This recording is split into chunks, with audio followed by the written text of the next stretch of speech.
بسم الله والحمد لله والصلاة والسلام على رسول الله وعلى آله وصحبه ومن والاه وبعد. Assalamu alaikum wa rahmatullahi wa barakatuh. Welcome to the second episode of Exploring the Quran, our daily series here on Liverpool, I say. Get the cities mixed up, alhamdulillah. Newcastle FM, alhamdulillah. I think about the issue of the football clubs and I got lost. I don't know them too well. You have to forgive me, alhamdulillah. Alhamdulillah, coming together daily for this episode for exploring the Quran, going from chapter to chapter, surah to surah, focusing on some of the main objectives and the main things that we gain, inshallah ta'ala, from each of these individual surahs. And we started yesterday with an introduction, and then we talked a bit about Surah Al-Fatiha, mentioning some of the names of Surah Al-Fatiha. And from the names of Surah Al-Fatiha is the Shafiyah, that it's the cure. An amazing story I recalled as I was reflecting today, before we started. Imam Ibn al-Qayyim,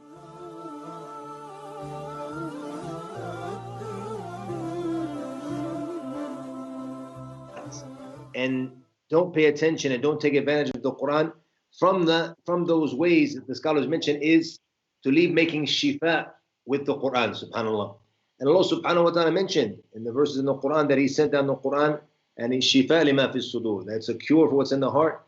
And as the scholars mentioned, this means that it can cure the heart, but also it can cure as well the body. So it can be also a ruqyah that we can use for our body as well, for different injuries and different sicknesses. So it cures what's in the heart. It gives us the emotional and spiritual cure that we need. At the same time, it can cure the bodies as well. And something amazing that Imam Ibn al-Qayyim mentioned, rahimahullah, he said that he was in Mecca. As we know, he's from Sham, from Damascus. And he was there and he didn't have the means to obtain the same type of medicines that he was getting in Sham, in Mecca. And he needed those medications. So he said, I just went to making ruqyah with Surah Al-Fatiha as a cure, and he said he found amazing barakah, amazing blessings in it. This shows you the power of this small surah and the status of this small surah that we really need to focus on. And sometimes, we want to get ruqyah done, or we need to get ruqyah done for ourselves or for some of our family members. We want to rush out to the raqi, not realizing that the Surah Al-Fatiha, one of the smallest surahs in the Quran that we read every day, all of us know, this is the main cure and the main thing that all of us need to focus on. Even a raqi, who is someone who's good in doing ruqyah, you're going to see that he's going to focus on Surah Al-Fatiha. And he's going to focus on the three quls, on Qul huwa Allahu ahad, Qul a'udhu bi rabbil falaq, and Qul a'udhu bi rabbin nas. So the cure that we need are in these small surahs, alhamdulillah. From the names we mentioned was the Shafiyah. And when you look into the surah, and the blessings of the surah, our beloved Prophet sallallahu alayhi wa sallam, he said in hadith when he was speaking to Abu Sa'id, he said that today I will teach you the greatest surah in the Quran before I leave the masjid. And then he took him to the side and he told him that it is Surah Al-Fatiha, and it's the Sab' al-Mathani, as we mentioned yesterday from the other names that he has been given, alayhi salatu wasalam. The hadith was narrated in Sahih Bukhari. So this shows us once again the status of Surah Al-Fatiha, that it's the greatest surah in the Quran. Even something I was thinking about the other day, as I started, most of us started yesterday, right? We started reading the Quran from the beginning. And let's be honest, how many of us focused on reading Surah Al-Fatiha when we started? All of us usually start our qira'ah with, for the khatma, we want to read the entire Quran from cover to cover, inshallah, in Ramadan. And we should be doing it throughout Ramadan as well. But how do we start? Usually most of us started, Alif Lam Mim Dhalika Al-Kitab. Start with Surah Al-Baqarah. So what about Surah Al-Fatiha? I thought about that yesterday. The origin, if we really want to read cover to cover, we start by reading Surah Al-Fatiha as well, because it's there. And alhamdulillah, it's the greatest surah in the Quran. Because we read it so much every day, we kind of look over that and we start with Surah Al-Baqarah. But the proper way, inshallah, to start with Surah Al-Fatiha from the beginning. And I even remember that when we would start reading it to our scholars, and we'd be excited to read from one part of the Quran or another, so they'd always want to start, the student thinks he's going to start with, Surah Al-Baqarah or wherever he's memorizing from. He wants the Shaykh to hear from him. And the Shaykh says, what are you doing? He says, Surah Al-Fatiha. This is the origin. This is where it all starts. You have to start with Surah Al-Fatiha. So this is the hadith we mentioned. There's another hadith, the Prophet ﷺ, that he mentioned that he swore by Allah subhanahu wa ta'ala that nothing has been sent down in the Torah or the Injil or the Zabur or the Furqan like it. And he said it's the Sab' al-Mathani in the Quran al-Azim, talking about Surah al-Fatiha once again, showing the great status, and it's the greatest surah of the Quran. Allah subhanahu wa ta'ala starts off the surah by saying Alhamdulillahi Rabbil Alameen. If you look at the beginning of the surah, we said we're going to mention some of the things that show you the relation between the beginning of the surah and the end of the surah. And sometimes you find it and sometimes you don't. But it's one of the interesting things that the scholars of tafsir that they did talk about, and to show what is the relation between the beginning of the surah and the end. For in Surah Al-Fatiha, Allah subhanahu wa ta'ala starts off with Alhamd, which is the praise. And the end of the surah, as we know, is the dua. We ask Allah subhanahu wa ta'ala, Ihdina sirat al-mustaqim, and then Allah describes the sirat al-mustaqim, sirat al-ladina an'amta alayhim, ghayr al-maghdubi alayhim, wal-dhalin. It came in the hadith of the Prophet sallallahu alayhi wasallam that the best type of dhikr is La ilaha illallah, and the best dua is Alhamdulillah, and the best dua is Alhamdulillah. So this surah, it starts in the same way the Prophet mentioned in the hadith. It starts with the hamd, with the praise of Allah subhanahu wa ta'ala, and then it ends with the dua. So you see the direct correlation between the beginning of the surah and between the end of the surah, subhanAllah. And in this surah, Allah subhanahu wa ta'ala is teaching us the adab of dua, and the different manners of how to make dua. Most of us, when we make dua, how do we make dua right away? Oh Allah, give me this. Oh Allah, give me that. Oh Allah, more money. Oh Allah, new car. Oh Allah, new wife. Whatever it is that you're making dua for. And you're making dua and you're asking and you give right away. But is there any appropriate way of making dua? Surah Al-Fatiha trains us and teaches us how to make dua. How we should be making dua. First of all, it starts with the thana, with the praise on Allah subhanahu wa ta'ala. And this is what Surah Al-Fatiha is teaching us. Alhamdulillahi Rabbil Alameen, praising Allah. And then the next verses, we're talking about the greatness of Allah subhanahu wa ta'ala. Ar-Rahman Ar-Rahim, Maliki Yawmiddin. And then we talk about the core of our religion, what it really means, La ilaha illallah, Iyaka na'budu wa iyaka nasta'in. And then after all of that, make sure we have the correct tawheed, we have the correct La ilaha illallah, Iyaka na'budu wa iyaka nasta'in. And we praise with the three verses, then we come to the dua. Then we come to the dua, which is Ihdina sirat al-mustaqim. Right away, then we start to make dua. Not right away say, give me Allah. We start to praise Allah subhanahu wa ta'ala. We can make istighfar for our sins. And then you go and you gradually work your way into the dua, inshallah. This is one of the adab, or the manners that Surah Al-Fatiha is teaching us, alhamdulillah. When you look into the topics of the surah, very interesting. The surah starts off, first of all, talking about the ibadah of the Muslim, the worship of the Muslim, and then the manhaj, the methodology that we are upon as Muslims. So the beginning of the surah starts with the i'tiqad, with the belief of the Muslim when it comes to Alhamdulillahi Rabbil Alameen, and that is Allah Rububiyyah, His Lordship. And then it takes us obviously to the ulu, it's His right to be worshipped. And we see that as well in Iyaka na'budu wa iyaka nasta'in.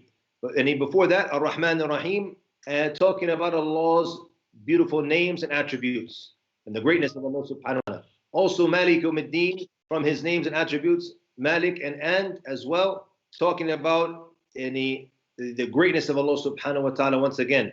And also, this is part of our Iman bil Yawm al-Akhir, the Iman that we have in the last day, Malik Yawmiddin.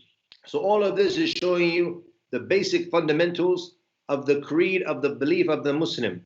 And then the methodology of the Muslim comes after that, when Allah subhanahu wa ta'ala shows us, ihdina sirat al-mustaqim, that the path that we follow is the sirat al-mustaqim. What is the sirat al-mustaqim? The sirat al-mustaqim, it is sirat al-ladina an'amta alayhim. It's the path that is bestowed on the prophets and the pious, the prophets and their followers and the pious who follow their footsteps. This is the meaning of a sirat al-mustaqim.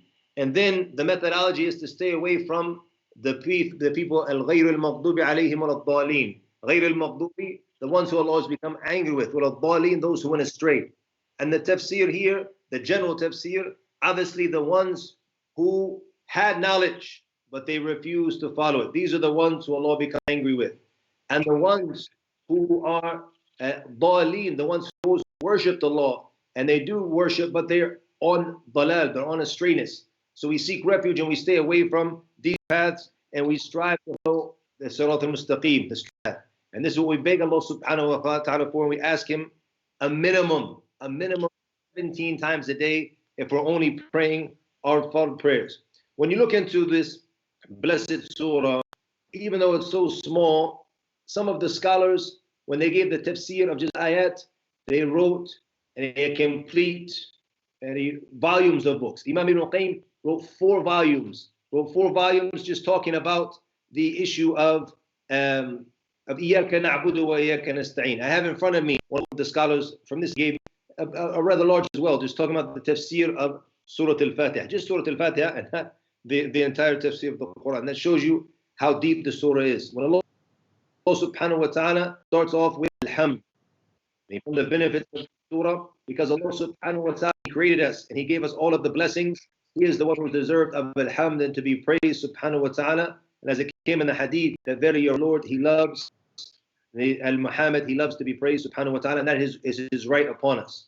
So we start off this surah by saying Alhamdulillahi Rabbil Alameen.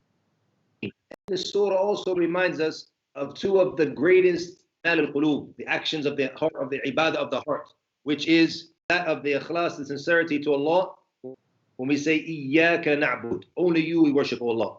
And also the tawakkul, the reliance on Allah subhanahu wa ta'ala, when we say Iyyaka nasta'een, and you only Allah that we seek your assistance, the tawakkul and the reliance upon Allah. And Allah said, these 2 actions of the heart, the ikhlas and the tawakkul, are from the greatest actions of ibadah of the heart. Also this surah, if you reflect on it, it shows us the importance of keeping good company and being around good company. When Allah subhanahu wa ta'ala mentioned as-sirat al-mustaqim, He mentioned, and this is the people you need to be around and keep yourself with, those who are on the straight path, and to beware and stay away from those who go away from that path.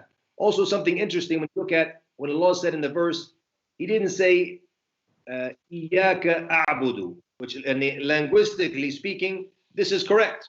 For me to say as an individual, Iyyaka a'budu wa iyyaka asta'in, meaning me. The hamza means me. But here it says na'budu, which means we. So showing us that the importance of working together and community and cohesion. This is one of the reminders that the fact that the dhamir, the pronoun, comes and the plural form of na'budu, that we worship. This shows you the importance of working together and teamwork in Islam. And also the surah reminds us of the importance of hidayah and striving for hidayah. And hidayah, as Allah subhanahu wa ta'ala showed us throughout the Quran in Surah Al-Shura, وَإِنَّكَ لَتَهْدِي إِلَى الصِّرَاطِ الْمُسْتَقِيمِ, that indeed you guide to the right way, meaning you show people to the right way. And this is the job of the Muslim, is to be from those who guide and to show to the right way. And we'll mention something at the end, inshallah, at the end about the point is just in my head now. It was something here on the TV show that was happening before we started. So I'll mention that at the end, inshallah. And Surah Al-Qasas, Allah subhanahu wa ta'ala said, إِنَّكَ لَا تَهْدِي مَنْ أَحْبَبْتَ وَلَكِنَّ اللَّهَ يَهْدِي مَن يَشَاءُ. That Allah, indeed, you do not guide who you want, but Allah, He's the one who guides who He wants. And this is the form of the guidance from Allah subhanahu wa ta'ala, is the tawfiq. That's only from Allah subhanahu wa ta'ala. We can show people to the path, but in the end, Allah is the only one who can guide. And then from the benefits that we gain from the surah is the relationship that Surah Al-Fatiha comes with the coming surahs. And it's something very interesting, that Surah Al-Fatiha has a direct relation with Surah Al-Baqarah, which is coming in chapter 2, and in chapter 3, Surah Al-Baqarah. Because when Allah subhanahu wa ta'ala mentioned, and غَيْرِ الْمَغْضُوبِ عَلَيْهِمُ الضَّالِينَ, and He talking about the people from different religions. And then Allah subhanahu wa ta'ala is going to mention both of those religions in the next coming surah, in Surah Al-Baqarah, going into detail, and also in Surah Ali Imran. So this shows us the relationship that the surahs have, and that brings us, inshallah, to an end of this episode. Our host can tell us, I believe we reached our 15-minute mark, and we'll start, inshallah, tomorrow in Surah Al-Baqarah. But I'll say here at the end something important, as I was mentioning, and it popped into my head, talking about the issue of hidayah. and showing people to the right path. And that's our job as Muslims, that the brothers here have established, I'm about to say Liverpool again. I'm all messed up with the football teams that got messed up, huh? and Newcastle FM. And the thing is, I've been to Newcastle a lot. I spent a lot of time in Newcastle, and I love it there. It's one of my favorite cities. And I actually stayed there for a very long time recently. And I really enjoyed it. So I don't know. Hoping inshallah be coming back soon. And as saw that I did a lot of advertising and funds with as well. Because we love the city of Newcastle and the community there. We really enjoyed our time there. Hopefully, inshallah, we'll be back soon. But apparently, we like Liverpool as well because we keep saying Liverpool tonight for some reason. Alhamdulillah. So, the brothers in IDC, they're doing a fantastic job. And I've been praising them for many years. And I've worked with them for many years. And they're doing a great job when it comes to building bridges with the community. Even when I was in Ireland, one of the main things I was trying to focus on was taking the IDC model and implementing it in Ireland. The IDC focuses on not just the issue of street dawah and relaying the message. They do that weekly, alhamdulillah. But they have the community projects and the outreaching program and to do dawah with the non-Muslim community. Teaching working with the local police, working with the homeless, working with the elders, the elderly, the sisters going to work with the elderly. The programs they have are absolutely amazing. And in the winter time, shoveling snow and helping the people. And even now you can see with the coronavirus and the brothers out and from the local community and the masjid there passing out as well to the needy. Beautiful things we're seeing there on the ground. So our brothers in IDC, and we need to stand and we need to help them, inshallah. This is the month of barakah. And always I tell the people when it comes to sadaqah, alhamdulillah, I'm involved in a lot of things, a lot of charity things throughout the year and in Ramadan. But one of the things I always tell, don't forget about the importance of da'wah and supporting the da'wah and supporting the da'wah activities. Because this is what's going to help our ummah become strong when we are able to relay the message in a proper way. And to do that, we need support. We need funds from our brothers and sisters, inshallah, to help make sure, inshallah. I know the brothers, as I was coming on the air now, that they had a fundraising going on, and that popped into my head when I was talking about the issue of the hidayah and the importance. So inshallah, we have to stand up, we have to help them. They're doing a lot of amazing things. Check out their website, check out their social media, and look at the amazing things they're doing in IDC. And like I said, I spent several time with them in Newcastle, and I travel back and forth. We've been working with them for years, and they're doing a fantastic job. So let's step up during this month and support them and get the ajr, inshallah ta'ala, of helping them out and spreading the da'wah. And this is, like I said, they're spreading the da'wah in the perfect way by building those bridges with the non-Muslim community in a very, very positive way. Alhamdulillah. Jazakumullahu khairan.